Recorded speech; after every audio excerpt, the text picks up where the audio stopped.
I need the money by tomorrow, my father demanded, handing me my sister's $350,000 debt.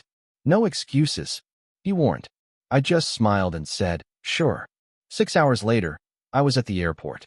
When he came for the cash, all he found was a locked door and a box that made him scream. Can you imagine having to choose between your entire life savings, your deepest dreams, and the unwavering demands of your own family? My name is Dalia. I'm 32, and that's exactly where I found myself when my father slammed his fist on the table and demanded $350,000, not for me, but for my sister's latest disaster.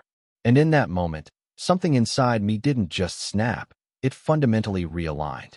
Honestly, for years, I'd been the family fixer, the responsible daughter, the eternal bailout fund. His words still echo. I need the money tomorrow. No delays. I remember smiling, a strange, hollow smile, and just saying, okay. He had no idea what that really meant. Trust me, what happened next will make you question everything you thought you knew about family obligation. To understand why I disappeared that night, you need to know a bit about my family. My father, John, he built a moderately successful real estate business through sheer force of will, an uncompromising personality. He ran our family the exact same way, absolute authority, expecting immediate compliance. My mother, Susan, she was his perfect counterpart, the perpetual peacekeeper, always smoothing over his rough edges with gentle words and quiet submission. Then there was my younger sister, Amanda, 3 years my junior, but light years away in responsibility. While I earned straight A's and worked part-time jobs since I was 16, Amanda just floated through life on charm and dramatics. She'd fail classes, but somehow still get praised for trying her best. She'd crash cars, and poof, new ones would appear. She'd quit jobs when they became too stressful, and somehow always landed on her feet, usually with a financial safety net from our parents. Amanda is more sensitive than you, Dalia, my mother would explain, whenever I dared question the blatant double standard. You're the strong one. You can handle things. And I did handle things. I handled working 30 hours a week while maintaining a 4.0 GPA. I handled applying for every scholarship possible so I could afford college without asking my parents for a dime. Meanwhile, they paid for Amanda's tuition in full when she decided to study fashion design on a whim. My college years were a stark contrast.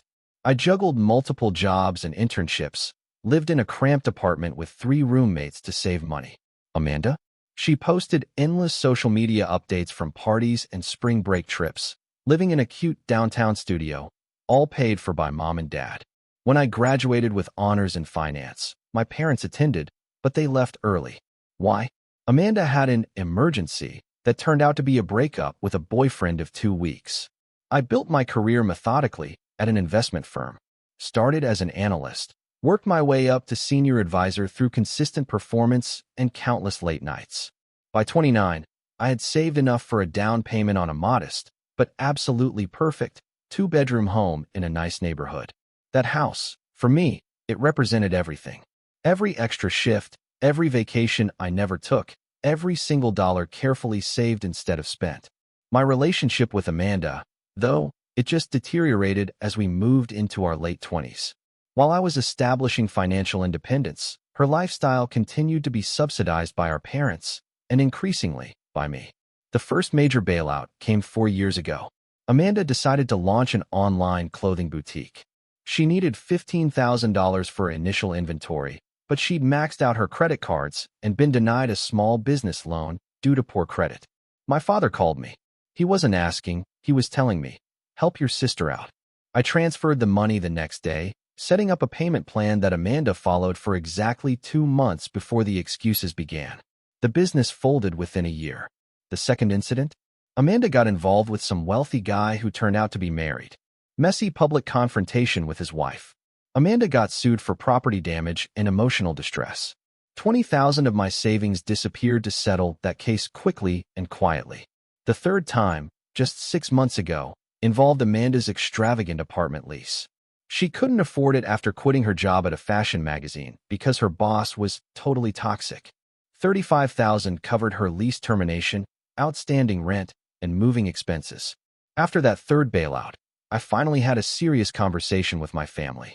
This is the last time, I told them firmly, during a tense dinner at my parents' house. I love Amanda, but I cannot keep funding her mistakes. I have my own financial goals. What could be more important than helping your sister? My father asked, his tone making it clear there was only one acceptable answer. My future, I replied, feeling my hands tremble slightly under the table. I've been saving for years to take a sabbatical and travel. That money has a purpose. My mother jumped in with her usual placating tone. Of course, you deserve your trip, sweetheart. Amanda promises this is the last time she'll need help. Right, Amanda? Amanda nodded tearfully, looking appropriately contrite. I swear, Dee, I'm going to get my act together. New job interviews lined up already. I wanted to believe her. A part of me always wanted to believe in that family fantasy, that we supported each other equally, that my sacrifices were appreciated, that things would eventually balance out. My life had actually been going really well in recent months. A promotion to senior investment advisor was on the horizon at work. I'd been dating Michael, an architect with kind eyes and a calm presence, for almost a year. Most importantly, my travel fund was nearly complete. 5 years of careful saving for a dream I'd held since college. A year of exploring the world, experiencing different cultures, finally putting myself first. I'd even created a detailed travel journal, mapping out my itinerary, researching local customs, learning basic phrases in various languages. Thailand would be my first stop, then Vietnam, Japan, making my way across Southeast Asia before heading to Europe. Every detail was lovingly planned, my reward for years of responsibility and hard work. For once, everything seemed to be falling into place in my life. I should have known it was too good to last. The call came at 11:30 on a Tuesday night. I was reviewing client portfolios when my phone lit up with my father's name. Dalia. Family meeting tomorrow morning, 8 a.m. sharp at the house. He barked without preamble. Dad, I have client meetings all morning. I replied, already feeling the familiar tension creep into my shoulders. Cancel them. This is family. 8 a.m. The call ended before I could respond. I texted Michael. Family emergency apparently. Meeting tomorrow morning. Already dreading it. His response came quickly. Want me to come with you? The offer warmed me, but I declined. Michael had met my family only twice, and both occasions had been uncomfortable. My father dismissed his architectural career as drawing pretty pictures of buildings, while my mother hovered anxiously, constantly apologizing for imagined slights. And Amanda? She'd actually flirted with him, despite my obvious discomfort. I wasn't ready to subject him to a full-blown family crisis. I arrived at my parents' house at 7:45 the next morning, steeling myself as I walked up the familiar brick pathway. The moment I stepped through the front door, the atmosphere hit me like a physical force. My mother paced the living room, offering me tea I didn't want. My father sat rigidly in his leather armchair, his face set in grim lines. Amanda was curled on the sofa, her eyes red and swollen, occasionally letting out dramatic sobs. What happened? I asked, remaining standing, my bag still slung over my shoulder. Your sister has gotten herself into a situation, my father began, his voice controlled, but with an undercurrent of fury. Tell her, Amanda. Amanda looked up at me, her mascara smeared beneath her eyes. I made a mistake, Dee, she whispered, her voice breaking. Just tell me what happened, I said, already feeling my bank account draining. The story emerged between sobs and my father's impatient interruptions. Amanda had attempted to launch another boutique, this time a physical store in an upscale shopping district. She'd been denied conventional business loans due to her previous failures, so she had turned to what she called private investors, but they were clearly loan sharks, charging exorbitant interest rates. $350,000, my father finally stated, looking directly at me. That is what she owes, and they want it within 2 days. The amount hit me like a physical blow. $350,000. My jaw dropped. Are you serious? What could possibly cost that much? Retail space renovation, premium inventory, marketing campaign. Amanda muttered. The interest built up quickly when I missed the first payment. These are not people you want to owe money to, my father continued. They've made threats. Legal action at minimum, but they implied worse. I looked at my mother, who was now wringing her hands. Why not go to the police if they're threatening her? I asked, incredulous. And have Amanda's reputation ruined? Have our family name dragged through the mud? My mother exclaimed. Your father has worked decades to build his standing in this community. Of course, the family reputation mattered more than actual safety or, heaven forbid, Amanda facing consequences. I'm trying to liquidate some assets, my father continued. But most of my capital is tied up in developments that can't be easily converted to cash, especially not in 48 hours. My mother added, "We would never ask if there was any other way, sweetie." But they weren't asking. Not really. The expectation hung in the air, unspoken but unmistakable. I was the solution. Again, what about the business itself? The inventory, I suggested, desperately seeking alternatives. Worthless, my father dismissed with a wave. The lease is underwater, and the merchandise was mostly on consignment. So there's literally nothing to show for $350,000. Literally nothing? I asked, incredulity creeping into my voice. Amanda started crying harder. I tried, Dee. I really thought it would work this time. I had clients interested, but then supply chain issues delayed everything, and the contractors went over budget with the renovations. I tuned out her excuses. It was a familiar script, one I'd heard variations of for years.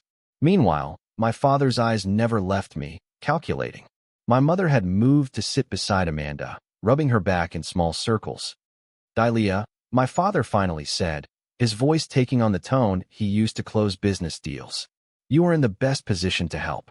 Your investment portfolio is substantial, and you have your travel fund." The casual mention of my travel fund sent a chill through me. I had never told him the specific purpose of my savings, only that I was saving for future plans. The fact that he knew exactly what it was for and still expected me to hand it over spoke volumes. "My travel fund would cover maybe half of that amount," I said carefully, "and it took me 5 years to save." "You can travel later," my mother chimed in. "Amanda needs help now. Family comes first." Family comes first, that familiar refrain. It always seemed to apply only to me, never to how the family treated me in return. Why is it always my responsibility to clean up these messes? I asked, feeling a rare flare of rebellion rise within me. I've bailed Amanda out 3 times already. I have my own life, my own plans. Plans that can wait, my father said dismissively. This is an emergency. Diameter Amanda's safety could be at risk. I looked at my sister, who had managed to compose herself. Enough to check her phone between sobs. "Did you even try to solve this yourself before coming to me? Did you look into bankruptcy protection? Negotiating a payment plan? Anything?" "There's no time for that," my father interrupted before Amanda could answer. "These people want their money now." And that was when I knew, with absolute certainty, nothing would ever change. This pattern would repeat endlessly throughout our lives. Amanda would create disasters, and I would be expected to sacrifice whatever was necessary to fix them. The realization settled over me like a heavy blanket, smothering, but also, oddly clarifying. Something fundamental shifted inside me in that moment, though I kept my expression neutral. "I need time to think," I said, reaching for my bag. "I can't just liquidate my entire investment portfolio instantly." "You have until tomorrow morning," my father stated. Not a request, but a command. As I turned to leave, Amanda finally looked up from her phone. "I'm really sorry, Dee," she said, but her eyes held the same entitled expectation I'd seen countless times before. I nodded without replying and walked out, the weight of their expectations following me like a shadow. I didn't make it home before my phone rang again. My father, calling to ensure I was already working on the money transfer. "No doubt, Dahlia. I expect solutions, not evasion," he said immediately when I answered. "I'm trying to figure out what's possible," I replied, parking in front of my house. $350,000 isn't pocket change, Dad. I can't just withdraw that on a whim. "This isn't a whim. This is your sister's well-being." His voice hardened. "I need the money tomorrow. No delays. Dad, be reasonable. Even if I agreed to this, which I haven't, financial institutions have withdrawal limits. There are processes. Figure it out." He cut me off. "You work in finance. Use your connections." I took a deep breath. "What about other options? You could take a second mortgage on your house. Amanda could sell her car, her designer wardrobe." His laugh was cold. "The house is already leveraged for business purposes, and Amanda's possessions would barely make a dent in this amount." "Then what about a formal loan from a bank, with you as co-signer?" "No time, and a paper trail would complicate things." Translation: He didn't want official documentation of this disaster. Image management, as always. Dad, I said carefully, this is my future. We're talking about my entire savings. And what's more important, your vacation or your sister's safety? The way he framed it was manipulative, designed to make me feel selfish for any hesitation. It's not just a vacation, I insisted. It's a life plan I've worked toward for years. My entire career has been building to this sabbatical. So you can take selfies at tourist traps? He scoffed. Be serious, Dalia. This is a real crisis. His dismissal of my dreams stung more than I wanted to admit. I could help with part of it. I offered as a compromise, maybe 50,000. You could cover the rest. This is not a negotiation, he stated flatly. Your sister needs $350,000 by tomorrow, and you are going to provide it. And if I can't or won't. The words slipped out before I could reconsider. The silence on the other end was brief, but charged. Then you are not the daughter I raised. Family takes care of family, diameter. Your mother and I have given you everything. Put you through college, supported your career. I nearly laughed at the blatant revision of history. Dad, I put myself through college. Scholarships and jobs. You paid for Amanda's education, not mine. We gave you a roof over your head growing up. Food. Opportunities. Basic parenting is not a debt I need to repay with my entire financial future. I replied, surprising myself with my boldness. I see how it is, he said, his voice dangerously quiet. When we need you, suddenly we're not good enough parents. After everything we've done, your mother is devastated by your selfishness right now. The emotional manipulation was so transparent that it almost lost its power. Almost. I need time to think, I repeated. 24 hours, Dalia. Then I expect you at our house with the money, or don't bother coming at all. You will no longer be my daughter. The call ended, and I sat in my car, hands shaking. The ultimatum echoed in my head. No longer his daughter. The threat should have devastated me, but instead, I felt an unexpected wave of relief. I finally went inside, dropping my keys on the counter and slumping onto the couch. My phone immediately lit up with texts from my mother. Your father is just stressed, sweetheart. He doesn't mean to be harsh. Amanda is crying again. She feels terrible for putting you in this position. We know it's a lot to ask, but family always comes through for each other. Please call me back. We can figure this out together. The messages continued, alternating between guilt trips and placations. I silenced my phone and stared at the ceiling, feeling the weight of my family's expectations pressing down on me like a physical force. Later that evening, as I was researching what liquidating my portfolio would actually entail, my doorbell rang. My father stood on the porch, his face set in determined lines.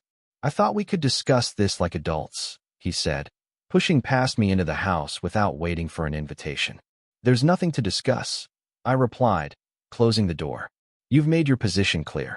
He surveyed my living room with critical eyes before turning to face me. I want you to understand the severity of the situation. These people Amanda borrowed from are not playing games. I understand perfectly, I snapped. Amanda made terrible decisions and now expects everyone else to save her, as always. His face flushed. You've always been jealous of your sister. The accusation was so absurd, I actually laughed. Jealous of what? Her inability to hold a job? Her mounting debt? Her complete lack of responsibility? Of her spirit? Her creativity? The fact that she takes risks while you play everything safe? Those risks seem to be costing $350,000 at the moment, I pointed out. He waved a dismissive hand.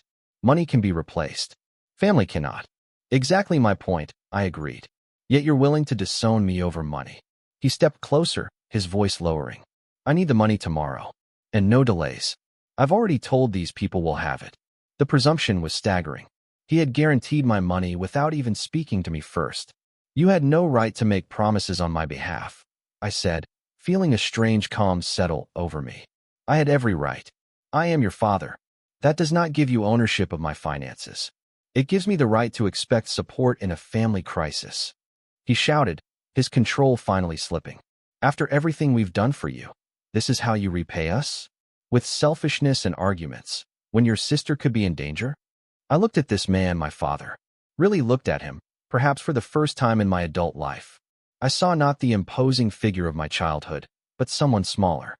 Someone who controlled through fear and obligation rather than respect and love. I'll think about it, I said quietly.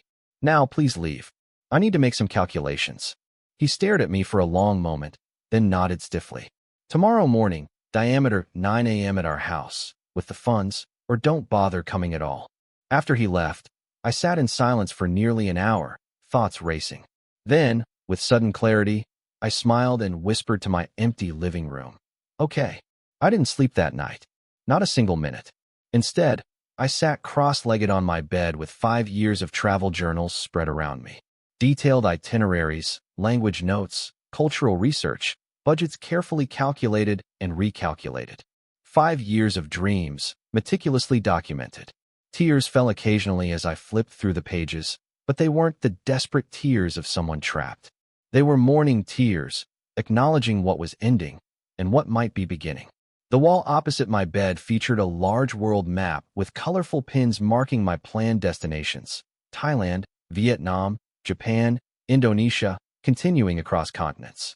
I had visualized this journey so many times, imagining myself growing, learning, discovering parts of myself that had never had space to emerge within the confines of my family's expectations.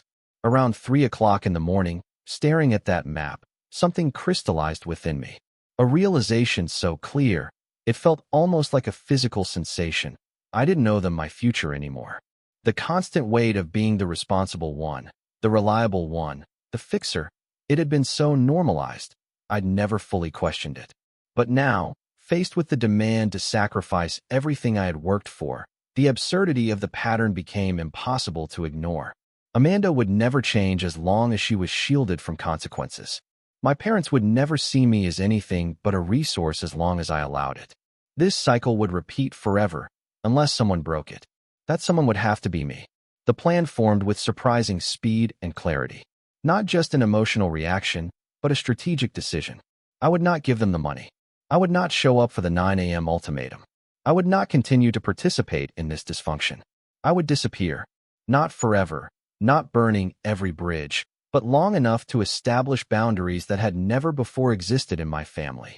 I would take the journey I had planned, starting immediately rather than waiting for the original departure date 3 months from now. A curious calm settled over me once the decision was made. I showered, made coffee, and began making lists with methodical precision. What to pack, what to store, bills to prepay, people to notify. At 7 a.m., I called Michael. His voice was groggy with sleep, but he quickened to alertness as I explained the situation. Your father actually threatened to disown you if you don't give them the money? He asked, disbelief evident in his tone. Yes, I admitted. And the strangest part is how little that threat hurts. It's like it finally gave me permission to choose myself for once. What are you going to do? I took a deep breath. I'm going to take my trip. Starting today, I can't be there for their 9 a.m. deadline, because I know they'll wear me down eventually. I need to be gone. There was a pause, and for a moment, I worried he would try to talk me out of it, tell me I was overreacting. Instead, where are you going first? Thailand. Bangkok. It was always going to be my first stop. Do you want company? He asked simply. The offer touched me deeply. Not yet, I said. I need to do this part alone, I think, to prove to myself that I can. But maybe you could meet me somewhere along the way, once I've found my footing. Just tell me when and where, he promised. I have vacation time saved up. And Dalia, he added, I'm proud of you. This is incredibly brave. His support brought fresh tears to my eyes. Thank you. That means everything right now. After we hung up, I moved with renewed purpose. I called my boss, explained I needed emergency personal leave, and was relieved when she was understanding. I had always been a valuable employee, never taking sick days, working holidays when needed. She agreed to 3 months of unpaid leave with the possibility of extension. Next, I went to the bank and withdrew a significant portion of my savings, though purposely not all of it, enough for extended travel, but leaving some invested for eventual return. I wasn't burning every bridge behind me, just creating necessary distance. I booked a one-way ticket to Bangkok, departing that evening. The travel agent found me a last-minute seat, and the confirmation email brought both terror and exhilaration. I paid 6 months of rent in advance on my house, arranged for a neighbor to collect mail, and packed only what would fit in a backpack and small suitcase. The essentials, the irreplaceable photos, my journal, a few sentimental items. Everything else could be replaced or done without. The final task was perhaps the most important. I found a decorative box I had received as a gift years ago, lined it with tissue paper, and began filling it with documentation. A ledger of every loan I had given Amanda over the years, totaling nearly $70,000. Copies of emails and texts promising repayment that never materialized. A collection of IOUs written in her handwriting that she likely didn't even remember signing. Then I wrote a letter. It took 3 attempts to get the tone right.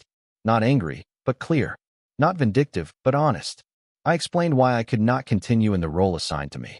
I expressed love, despite the necessary separation. I documented the pattern of exploitation without accusation. I didn't reveal my destination, but left open the possibility of future contact once boundaries were established.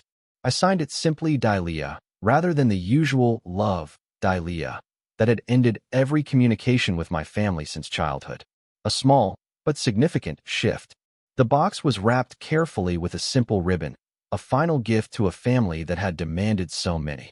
I placed my spare house key on top. At 4 p.m., my phone rang again. My father. I expect to see you at 9 a.m. with the money, he stated without greeting. I took a deep breath and replied with perfect calm. Okay. I could hear the surprise in his momentary silence, followed by satisfaction. Good. Your mother will make breakfast. Sounds nice, I said, my voice betraying nothing of my plans. After hanging up, I immediately turned off my phone, removed the SIM card, and slid both into a drawer. I would get a new phone, a new number in Thailand. A clean break. The taxi arrived at 5 o'clock. I looked back at my house one last time, feeling a complex mix of emotions. Sadness, certainly. Fear, absolutely. But overwhelmingly, underneath it all, a sense of liberation so powerful it was almost dizzying. In the taxi, I allowed myself a small smile. For the first time in my adult life, I had chosen myself. As the plane gained altitude, I imagined my father arriving at my house. He'd be expecting to find me with a check in hand, perhaps contrite for my earlier resistance. Instead, he'd find a locked door and a box of truths never before assembled so clearly. I could picture his face as he read the letter. The initial anger, the sputtering indignation, the disbelief that I had actually defied him, the slow realization that his control had limits. Somewhere over the Pacific, I sent a single text to Michael from the airplane Wi-Fi. Using my tablet to avoid turning on my phone, I did it. I'm free. His response came minutes later. Safe travels. The world is waiting for you. So am I. Whenever you're ready.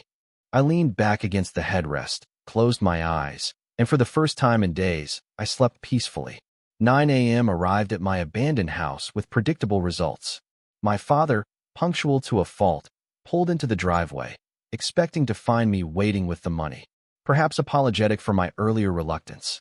Instead, he found a locked door, my car conspicuously absent, and a box placed precisely in the center of the welcome mat. I learned the details of what happened next from Michael, who heard from a mutual friend who lived 2 houses down from me. According to this neighbor, my father knocked repeatedly, then tried calling my phone, growing visibly agitated when it went straight to voicemail. Eventually, he noticed the box with the key on top. He opened it there on the porch and began reading the contents. His face reportedly transformed from annoyance to disbelief to pure rage. He shouted my name loud enough to draw attention from people walking their dogs. He slammed his fist against my front door, causing the decorative wreath to fall to the ground. She cannot do this, he yelled to no one in particular. She cannot just leave. But I had done exactly that. I was already thousands of miles away, my plane crossing the international date line as he stood fuming on my porch. My father used the key to enter my house, presumably searching for clues to my whereabouts, or perhaps hoping to find me hiding inside. He emerged 20 minutes later, face flushed, clutching the box and my letter. The emergency family meeting that followed must have been chaotic. My mother called Michael in tears, asking if he knew where I was, if I had mentioned any crazy plans. He truthfully told her he knew I needed space and respected my decision, but offered no details about my location. She abandoned her family, my mother sobbed. How could she be so selfish when Amanda needs her? Michael, to his eternal credit, replied simply, Maybe the question should be why Dalia felt she had no choice but to leave. Their reaction followed predictable patterns. My father raged, threatened to report me missing to the police, though as a 32-year-old adult who had left a clear explanation, there was nothing to report. My mother alternated between tears and increasingly desperate attempts to locate me. Amanda, according to Michael, seemed more confused than anything, genuinely baffled that I had refused to rescue her yet again. The deadline for Amanda's debt came and went. What happened next was necessary, though difficult. Without my bailout, my father was forced to liquidate 2 investment properties he had been holding for appreciation. The sale, rushed and below market value, covered most, but not all, of the debt. The remainder came from my parents' retirement savings, a fact that Michael reported with no small amount of satisfaction.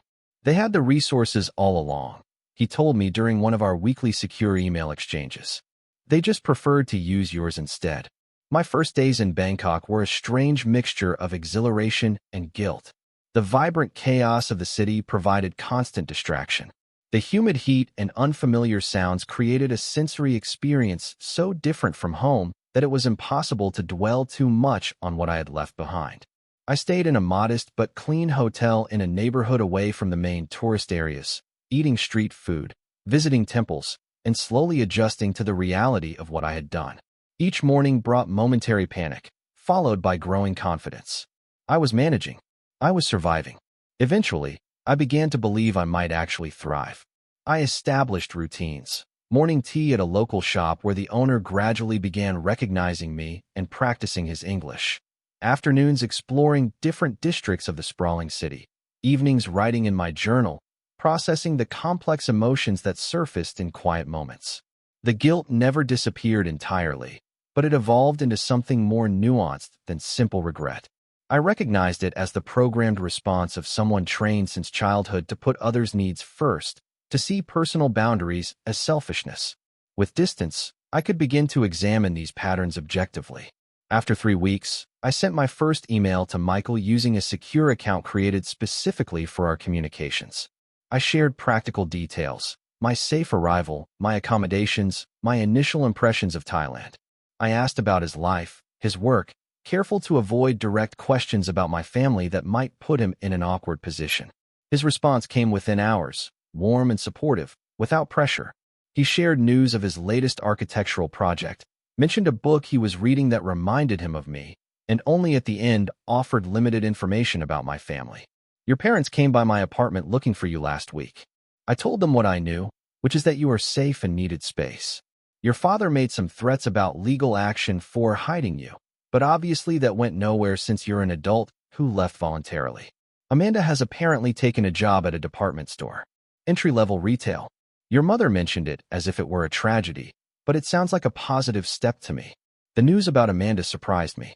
She had always considered retail work beneath her, despite her fashion interests. Perhaps necessity was finally pushing her toward responsibility. Over the following months, I settled into a nomadic rhythm, moving through Thailand as originally planned, then to Vietnam, Cambodia, each destination on my meticulously researched itinerary. I found temporary work teaching English to supplement my savings, created a travel blog under a pseudonym that gradually gained a small following, and experienced the growth I had always hoped this journey would provide. Michael and I continued our correspondence, his updates about home carefully curated to provide information without pressure. Through him, I learned that my father had been forced to downsize his business operations, that my mother had taken a part-time job for the first time in decades to help with finances, and most surprisingly, that Amanda had kept her retail position, even receiving a small promotion to assistant manager. The family dynamics have shifted, Michael wrote. 6 months into my journey. Without you as the safety net, they are all adapting in ways they probably should have years ago. I read his words sitting in a cafe in Kyoto, cherry blossoms drifting past the window, and felt a complex mixture of satisfaction and sadness. This was what I had hoped would happen, but the fact that it took my complete departure to catalyze change spoke volumes about how entrenched our dysfunctional patterns had been. Occasionally, I experienced moments of doubt. During a bout with food poisoning in a small town in Vietnam, lying alone and miserable in a guest house, I longed for the comfort of familiar faces.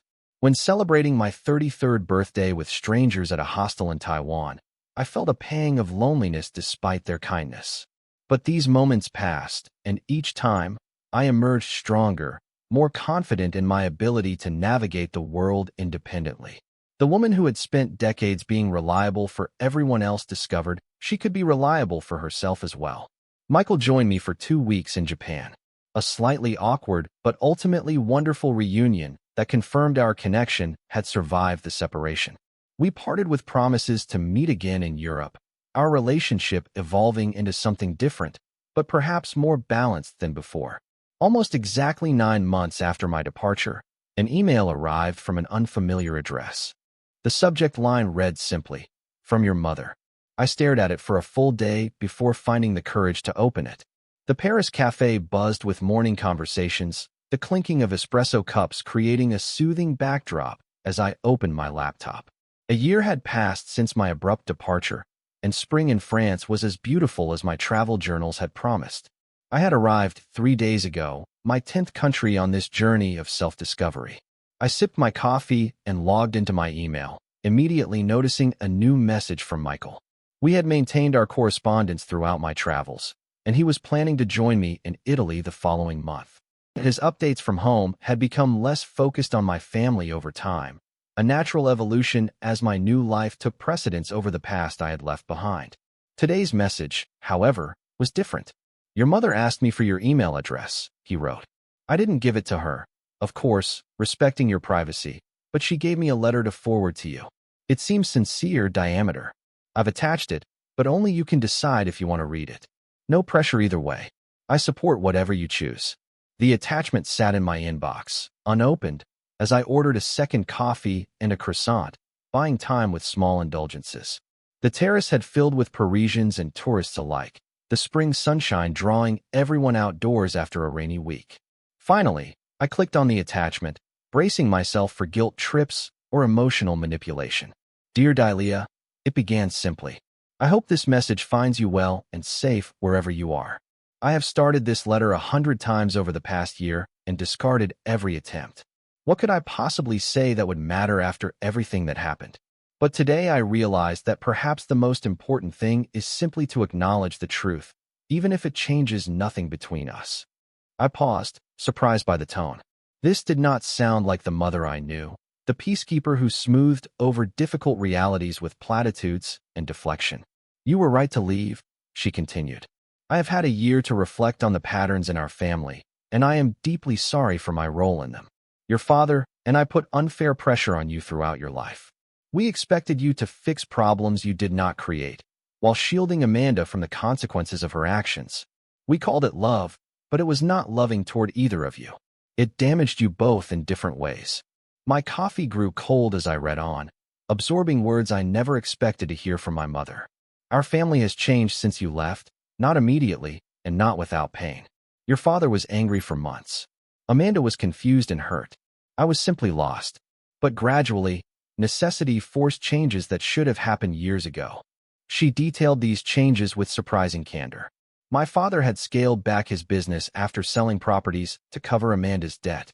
The reduced income forced my parents to adjust their lifestyles significantly. My mother had taken a part-time position at a local library, something she described as unexpectedly fulfilling. Most significantly, Amanda had maintained her retail job for almost a year now, recently being promoted to department manager. She had moved into a smaller apartment within her actual budget and was taking community college courses in business management. "She is learning to stand on her own feet," my mother wrote. "It has been difficult for her, but I see a strength emerging that was always there, just never required. Your absence forced us all to grow in ways we had avoided." The letter contained no demands for my return, no questions about my location, not even a request for a response. It ended simply, "I do not know if you will ever want to reconnect with us. I would not blame you if the answer is no. I just wanted you to know that your courage in leaving helped us all, though it took us too long to see it. Be well wherever you are. You are loved and missed, but more importantly, you are respected for making the choice that was right for you." I read the letter 3 times, tears blurring the screen on the final reading. Not tears of regret or homesickness, but of recognition. Something fundamental had shifted not just in my life, but in my family's understanding. Later that afternoon, I composed a careful reply, brief but genuine, acknowledging receipt of her letter and expressing appreciation for her insights. I shared that I was safe and well, pursuing the journey I had planned for so long. I didn't disclose my location or future plans, maintaining the boundaries that had become so important to my healing process, but I did leave open a small door to future communication. I am not ready to return, I wrote, but I am glad to hear everyone is finding their way forward. Perhaps someday we can build something new on healthier foundations. 3 days later, Michael arrived in Paris as planned, his familiar smile at the airport gate bringing a rush of joy. We spent the afternoon at a sidewalk cafe near Notre Dame, catching up on the months since we had last seen each other in person. Your mother showed me her letter before I forwarded it, he admitted over wine and cheese. Hope that was okay. I wanted to make sure it wouldn't hurt you. It was surprisingly healing, I replied. For the first time, she actually saw me, not as a resource or a solution, but as a person with my own needs and boundaries. People can change when they have to, Michael observed, though it usually takes something dramatic to break established patterns, like disappearing overnight.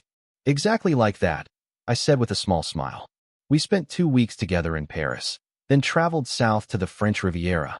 Our relationship had evolved into something stronger during my time away. The foundation shifting from proximity and convenience to genuine choice and deliberate connection.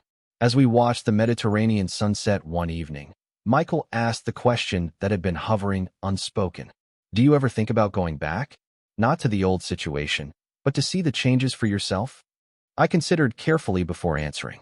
Sometimes, not out of obligation anymore, but curiosity, to see these new versions of my family, to determine if the changes are genuine and sustainable.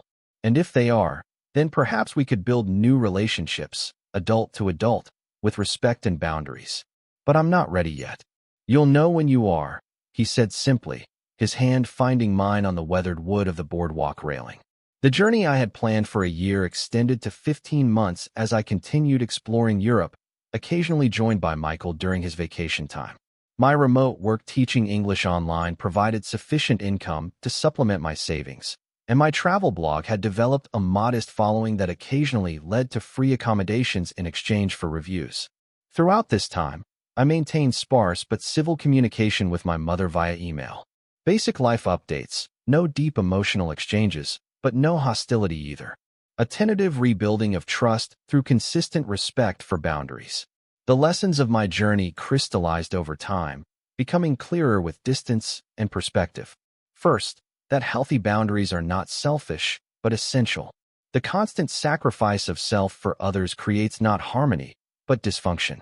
True family support should be reciprocal and respectful, not one-sided extraction. Second, that sometimes love means walking away. My departure, though painful, ultimately catalyzed positive change for everyone involved. Had I stayed and continued enabling the established patterns, we all would have remained trapped in our respective roles. Third, that self-care is not an indulgence, but a necessity. The years I spent putting myself last had not made me a better daughter or sister, but a depleted person, increasingly resentful of the very people I was trying to help. Fourth, that healing sometimes requires radical change. The journey I took physically mirrored the internal distance I needed to establish, creating space to rediscover myself outside the confines of family expectations. Finally, that forgiveness does not require forgetting. I could acknowledge the positive changes in my family without erasing the history that necessitated my departure. Reconciliation, if it happened, would be based on new foundations, not pretending the past had not occurred. 18 months after my abrupt departure, I received a wedding invitation via email. Amanda was getting married to a man she had met at her community college, described by my mother as stable, kind, and financially responsible, in what seemed a deliberate contrast to her previous relationships. The invitation represented a test of sorts. Could I return for a brief visit, maintaining my boundaries while acknowledging the growth that had occurred? Was I strong enough to engage with my family on new terms without slipping back into old patterns? I haven't yet decided if I will attend. The woman who fled in the night would have declined automatically, too afraid of being pulled back into the vortex of family obligation. The woman I am becoming might be strong enough to visit briefly, to observe the changes firsthand, to participate without being consumed. Either decision will be made from a position of strength rather than fear, of choice rather than obligation. That freedom to choose, based on my own needs, is perhaps the most valuable gift I gave myself when I disappeared that night. So, tell me, what would you have done in my shoes? Would you have shown up to that wedding? Or would you have kept your distance, choosing your own peace above all else? I genuinely want to hear your thoughts on this.